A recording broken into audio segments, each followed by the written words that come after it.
Bienvenue dans cette nouvelle Pod Week très spéciale puisque cette semaine, je vais t'emmener avec moi à travers l'une des expériences à la fois les plus intenses mais aussi les plus transformatrices de ma vie, à savoir ma rupture amoureuse. Chaque jour de cette semaine, il y aura un nouvel épisode qui correspond à une nouvelle étape. Donc on va commencer par le choc de la rupture, ensuite toutes les croyances que j'ai pu déconstruire et toutes les étapes du deuil, puis comment est-ce qu'on commence à se reconstruire pour au final carrément renaître de ses cendres. Et c'est pour ça que j'ai pas fait cette semaine spéciale avant, parce qu'il me fallait du temps pour prendre du recul, il me fallait du temps pour en parler sans en pleurer, il me fallait du temps pour me faire accompagner par des personnes qui m'ont énormément aidé. J'ai écrit, je pense, plusieurs bouquins sur toute cette histoire. J'avais vraiment envie de faire cette Pod Week pour finalement quelque part clôturer aussi ce livre de ma vie, parce que là on est même plus sur un chapitre mais clairement un livre. Et je m'étais dit que pour toutes les personnes qui traversent une rupture, qu'elle soit douloureuse ou pas, ou même les personnes qui ne traversent pas de rupture, justement pour moi c'était important de te partager mes émotions mais aussi mes erreurs pour que tu puisses comprendre qu'on est toutes pareilles et que tu n'es pas seule. Et surtout je voulais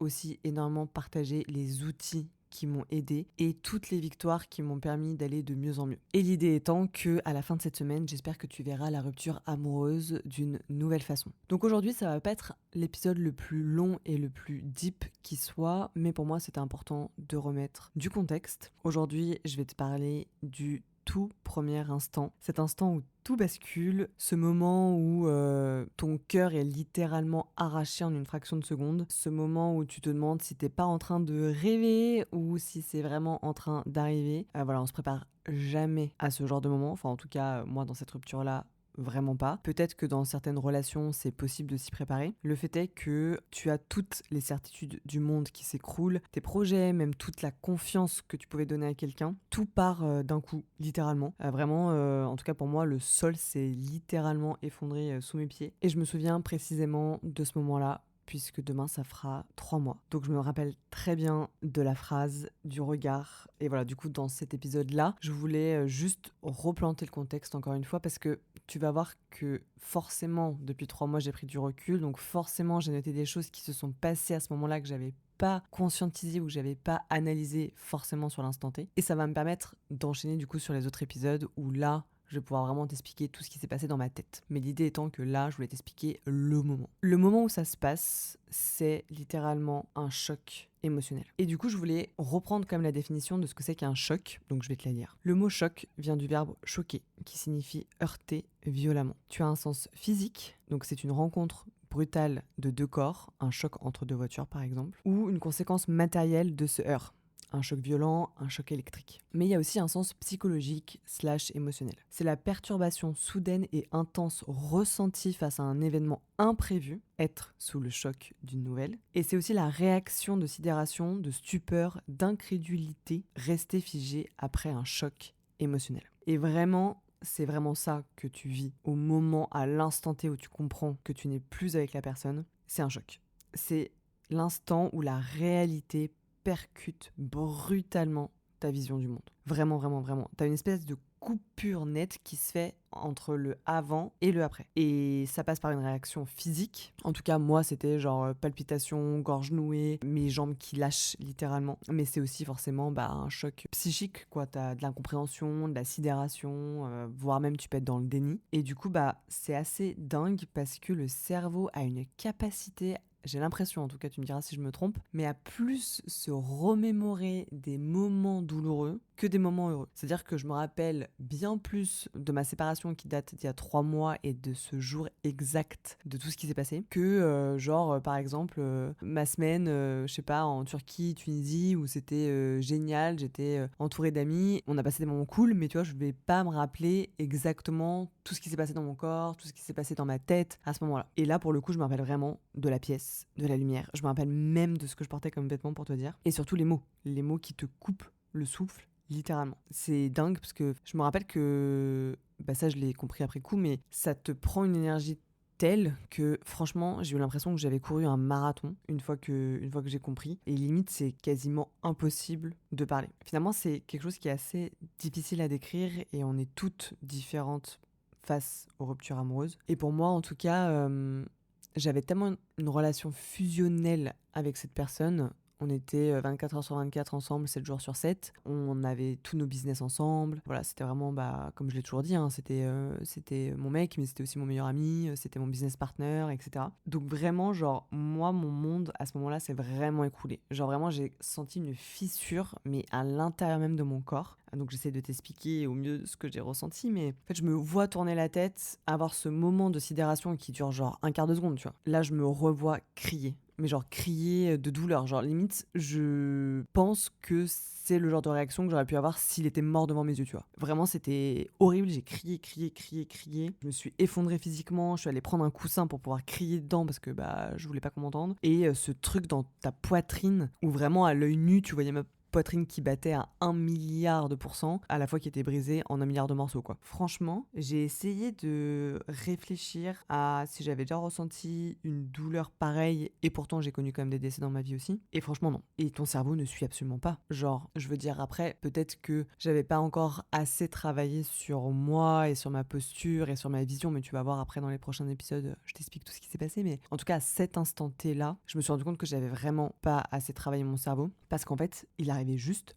pas à suivre ce qui se passait. Vraiment, c'est juste hyper brutal, quoi. Après, le choc, c'est là où arrive le chaos. Et pour moi, c'était important de te faire un parallèle ou en plutôt une comparaison entre les deux mots, parce que on peut avoir tendance à mélanger les deux, mais en fait, les deux sont assez différents et le chaos vient toujours après le choc. Du coup, je voulais aussi te donner la définition de ce que c'est qu'un chaos. Donc, le mot chaos, ça vient du grec chaos, qui veut dire béance, vide. Donc, au sens premier du terme, dans la mythologie grecque en tout cas, le chaos, ça désignait l'état confus et désordonné de la matière avant l'organisation du monde. Et maintenant, dans le sens courant, c'est un désordre extrême, une confusion totale. On peut dire qu'un pays est plongé dans le chaos. Ça peut être aussi un mélange confus d'éléments qui sont pas vraiment cohérents entre eux, genre le chaos dans une chambre, par exemple, tu peux utiliser ce terme-là. Et puis, tu as le sens figuré, le sens psychologique. Donc là, c'est un état intérieur de trouble, d'agitation et de perte de repères, vivre un chaos émotionnel. Donc, typiquement, dans mon cas,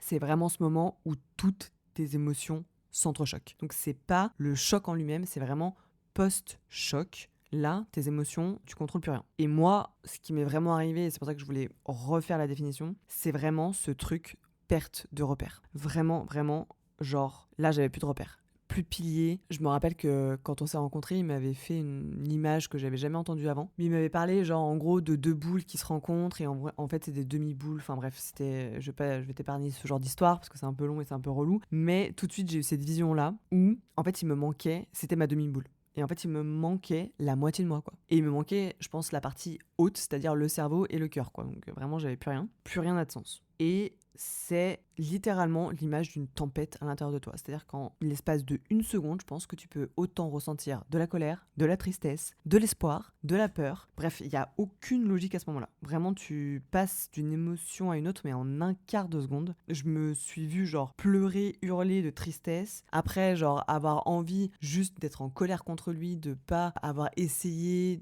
de m'en parler avant, ou de pas avoir essayé de trouver des solutions, parce qu'en vrai, on n'a rien essayé, hein. Enfin, je suis vraiment tombée de 1000 étages. Voilà, on va pas rentrer dans les détails, mais bon, on venait juste d'acheter une maison à Bali, donc tu te doutes bien que j'étais à 10 minutes d'imaginer qu'il allait me larguer, quoi. Et bref, du coup, c'est plein de choses comme ça où juste tu te déracines entièrement de ta vie. C'est comme si on t'arrachait tout ce que t'avais. Après, je te passe les détails.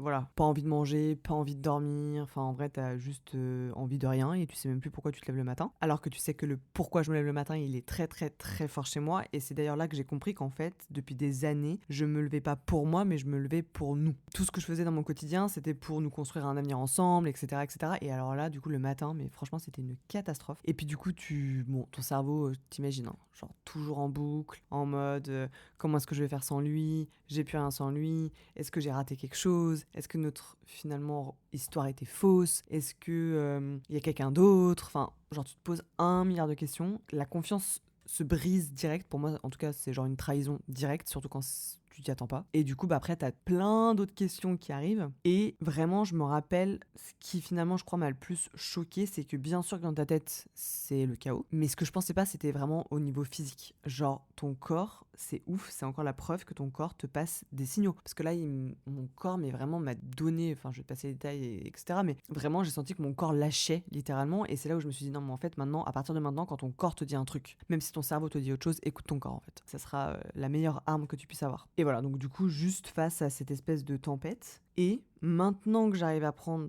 un peu de recul, et vraiment, je te le dis, c'est complètement normal qu'au moment où ça arrive, tu sois complètement perdu, complètement brisé, etc. Et alors du coup, moi, je parle de mon histoire. Et dans cette histoire-là, le fait est que ce n'est clairement pas ma décision. Mais je parle aussi aux personnes qui prendraient la décision de quitter quelqu'un. Tu vas passer, à mon avis, par les mêmes émotions, ce choc, puis ce chaos. Et c'est complètement normal aussi. Après, voilà, c'est certainement un petit peu différent. Et puis, c'est différent entre les hommes et les femmes, etc. Donc, vraiment, tout ce que je vais raconter dans cette Pod Week, c'est 100% uniquement mon histoire à moi. Donc ça, c'est là pour t'apporter des clés, des choses qui te parlent, mais les choses qui ne te parlent pas, ne le prends pas pour toi, tu vois. Juste petit disclaimer, on sait jamais. Mais du coup, tout ça pour te dire que, justement, dans mon contexte à moi et dans mon cadre à moi, il m'a quitté le jour de nos 6 ans. Et en plus de ça, on venait de commencer un trip en van pour 3 semaines aux États-Unis. Et du coup, je pense que ça a énormément joué sur ma réaction. Parce que je me suis dit, wow, 3 semaines dans un van, ça va être hard. Ça va être vraiment hard de voir la personne que tu aimes tous les jours comme ça et elle ne t'aime plus. Donc en fait, elle est hyper distante et c'est normal. Petit signe de la vie, je ne sais pas, mais j'avais loué un van pour 4 personnes. Donc du coup, littéralement, il s'est passé cet événement. Le soir même, on ne dormait plus ensemble et on n'a plus jamais dormi ensemble. Chose que le matin, quand je me suis réveillée, jamais je me suis dit que j'allais dormir sans lui le soir même, tu vois. Donc c'est plein de petites choses comme ça où tu vois, je m'en rappelle et ça fait mal, mais bon, maintenant c'est accepté entre guillemets. Le fait que ça soit dans un contexte de van life, le fait que ça soit dans le contexte de notre voyage de nos 6 ans, le fait est que c'est en plein été et le fait est qu'il y a un décalage horaire de malade et le fait est qu'il ne parlait pas, il ne communiquait pas et ce que je peux comprendre, il voulait garder ça pour lui, c'est ok. En fait, je me suis sentie jamais aussi seule de toute ma vie. Vraiment, littéralement. Et encore, j'ai eu de la chance. Mes proches m'ont très vite appelé quand je leur ai dit, quand je leur ai annoncé, etc.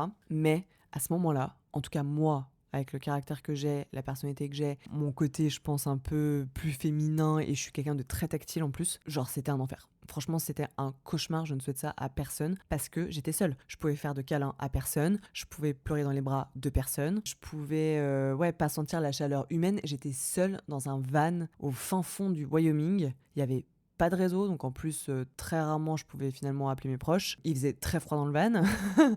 Donc tu vois, genre franchement c'est une épreuve. Maintenant je dirais pas que je suis contente de l'avoir traversée, mais tu vas voir au fil des épisodes, ça m'a appris tellement. Là, en l'espace de 3 mois, j'ai jamais autant appris sur moi que en 6 ans avec lui, tu vois, par exemple. Donc je suis très reconnaissante pour ça, mais c'est juste que vraiment tout est un point de départ à une renaissance. Et finalement, le fait qu'il veuille pas vraiment me parler, pas trop m'expliquer, et en soi, encore une fois, je comprends complètement, bah quelque part, ça m'a aussi permis de m'affronter moi-même et de retourner les trucs dans tous les sens, etc., etc. Et pour la première fois de ma vie aussi, j'ai pas pris de décision hâtive. J'ai failli le faire. J'ai parlé à mes proches, et tu vois, par exemple, bah tout de suite, la maison à Bali, moi, c'est vraiment le truc qui m'a trigger direct, en fait. D'ailleurs, je pense que je lui ai dit direct, je lui ai dit mais en fait je comprends pas, on vient d'acheter une maison il y a 3 mois quoi, enfin même pas d'ailleurs. Et voilà, en fait au début je voulais prendre plein de décisions, etc.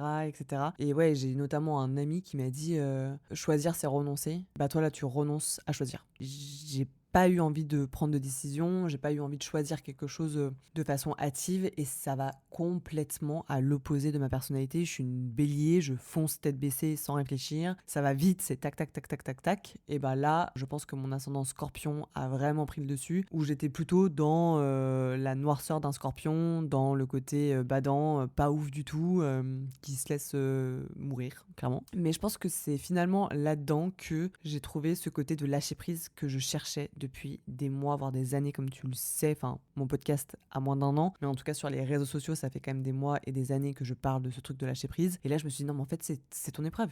C'est ton épreuve. c'est genre là, c'est là maintenant qu'il faut que tu apprennes à lâcher prise. Tu ne contrôles rien, tu n'as pas décidé, c'est pas ta décision, tu subis la décision, lâche prise. Et justement, j'avais envie de te parler de quelque chose pour conclure cet épisode. C'est qu'en fait, selon moi, donc voilà, le choc, c'est quelque chose qui fait mal, le chaos, c'est quelque chose qui est très violent, mais tu vas voir que déjà, il y a toujours une lumière quelque part. Et la chose, je pense, la plus bienveillante et la chose la plus courageuse que j'ai pu faire de ma vie, et je pense qu'il s'en est pas du tout rendu compte, c'est que je l'ai laissé partir. Et ça, pour les gens qui me connaissent, vous trouverez pas plus battante que moi. Je ne laisse pas partir les gens que j'aime. On trouve des solutions, on persévère ensemble, on en parle, on prend de la distance s'il faut un certain temps. Voilà, j'ai une de mes amies, on s'est pas parlé pendant 3 mois, j'avais besoin de prendre de la distance avec elle. Aujourd'hui, on se reparle quasiment tous les jours. Et d'ailleurs, je t'ai dit 3 mois, mais je crois qu'on s'est pas parlé pendant 6 mois quand même. Mais voilà, du coup, là, ça a été hyper violent pour moi de juste devoir le laisser partir en fait. Et c'est là où tu vois aussi la puissance de l'amour que tu portes aux gens. Parce que, en fait, je me suis dit, bah ouais, en fait, s'il a plus envie d'être avec moi, je vais pas le forcer à m'aimer. Et j'ai vraiment appris beaucoup de leçons. Alors bien sûr que sur le moment, sur l'instant T, je me suis pas dit ça. Mais on a quand même fait 2 semaines et demie après ensemble. Et pendant ces 2 semaines et demie, à aucun moment, j'ai essayé de le récupérer, j'ai essayé de le rattraper, j'ai essayé de le forcer à me donner des explications. Non.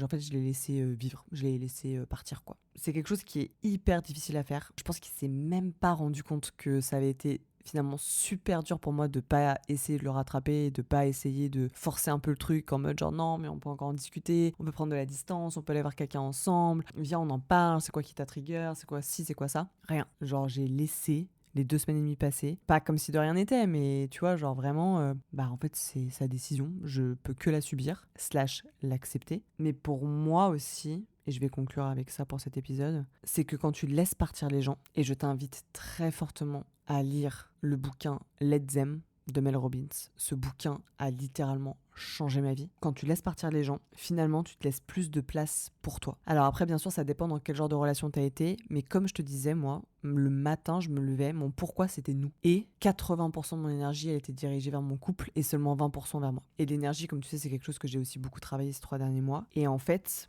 ça devrait pas être ça. Ça devrait pas être ça. Et finalement, je pense aussi que les bonnes personnes font en sorte de te mettre dans une énergie où t'es là pour toi. Donc voilà, c'était les prémices, ou en tout cas le choc et le chaos émotionnel que j'ai ressenti ce 14 juillet 2025, qui restera forcément une date un peu clé, parce que c'était quand même le jour de nos 6 ans aussi. Voilà, c'était l'épisode du coup sur le choc émotionnel que j'ai ressenti ce jour-là. Et du coup demain, pour te teaser un petit peu, j'avais envie d'exposer avec toi en fait toutes les illusions qui arrivent, que ça soit des illusions qui se sont passées, les illusions aussi du présent, parce que t'en as un petit peu, et surtout les illusions du coup du futur, tout ce qui est engendré. Donc je te retrouve demain pour un nouvel épisode de La Comète.